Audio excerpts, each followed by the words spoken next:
um homem chamado Nicodemos, príncipe dos judeus. Este foi dele noivo com Jesus e disse: Rabi, bem sabemos que és mestre, filho de Deus, porque ninguém pode fazer esses sinais que tu fazes, Deus não pode comer.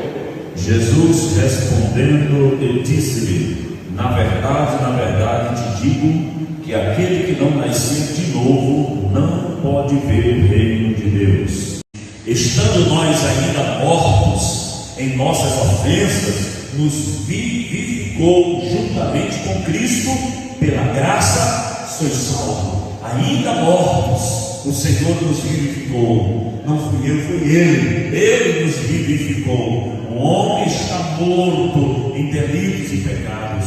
Para nós recebermos esta comunhão com Deus, Ele nos regenerou. Efésios capítulo 5, versículos 25 ao 27, diz a palavra: vós maridos, amai vossas mulheres, como também Cristo amou a igreja, e a si mesmo se entregou por ela, para a santificar, purificando-a com a lavagem da água pela palavra, para apresentar a si mesmo igreja gloriosa, sem mácula, nem ruga. O Senhor nos purificou para Ele mesmo, pela lavagem da palavra. Todas as vezes que nós ouvimos a palavra de Deus falando santificação, pureza, justificação, regeneração, essa palavra vai nos lavando, essa palavra vai nos purificando, essa palavra vai nos justificando, ela vai nos regenerando,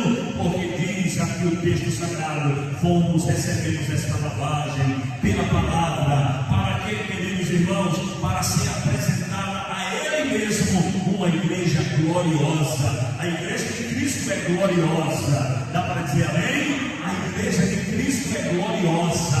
Fale mal da igreja, detrate a igreja, diminua a igreja, quem quiser diminuir. A igreja é gloriosa, aleluia, porque ela foi lavada, porque ela foi redimida, porque ela foi purificada por Ele, para ser apresentada a Ele mesmo gloriosa, sem mácula, nem ruga, nem coisa semelhante, mas santa, e uma igreja que é irrepreensível diante do Senhor. Comparando as Escrituras ou as coisas espirituais com as espirituais.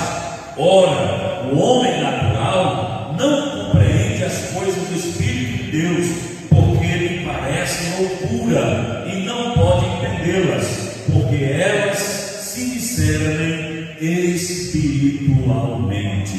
Glória a Deus. Então nós não recebemos o Espírito do mundo, mas nós recebemos o Espírito de Deus que nos vivifica. E quem tem o Espírito de Deus entende estas coisas.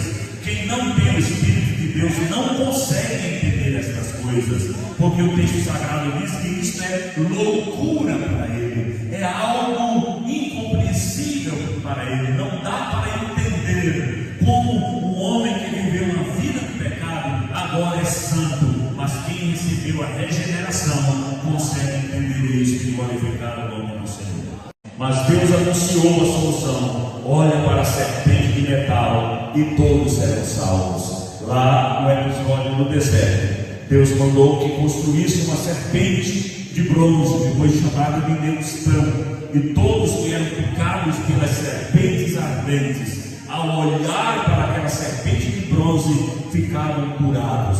Aí o texto sagrado nos diz, em João capítulo 3, versículo 14: assim como Moisés levantou a serpente do deserto, importa que o Filho do Homem seja levantado. Glória a Deus. Versículo 15: para que todo aquele que nele crê não pereça, mas tenha a vida eterna. Versículo 16: porque Deus amou o mundo de tal maneira que deu o seu Filho unigênito, para que todo aquele que nele crê não pereça, mas tenha a vida eterna. Quem recebeu esta vida eterna? Quem tem esta vida eterna? Glória seja a Deus. Ainda temos que lidar com o problema do pecado. João, capítulo 1, versículo 8. O que diz João 1:8, irmãos? Se dissermos que não temos pecado, enganamos-nos a nós mesmos e não há verdade em nós. Todos nós aqui, se você disser eu não tenho pecado, a Bíblia diz que você é um mentiroso. Nós temos que lidar ainda com isso aqui, mas diante de Deus nós somos perfeitos pela regeneração propiciada por Cristo.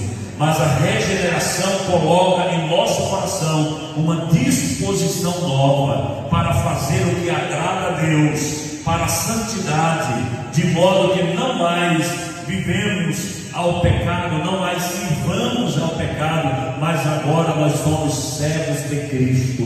O Senhor nos libertou da força do pecado para ser seguros, porque Ele peleja por nós, porque Ele nos guarda, porque Ele nos purifica.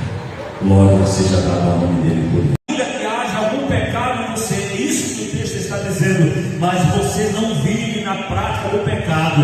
Quando você falha, quando você erra, você pede a misericórdia de Deus, e a graça do Senhor nos envolve. O sangue de Jesus nos purifica.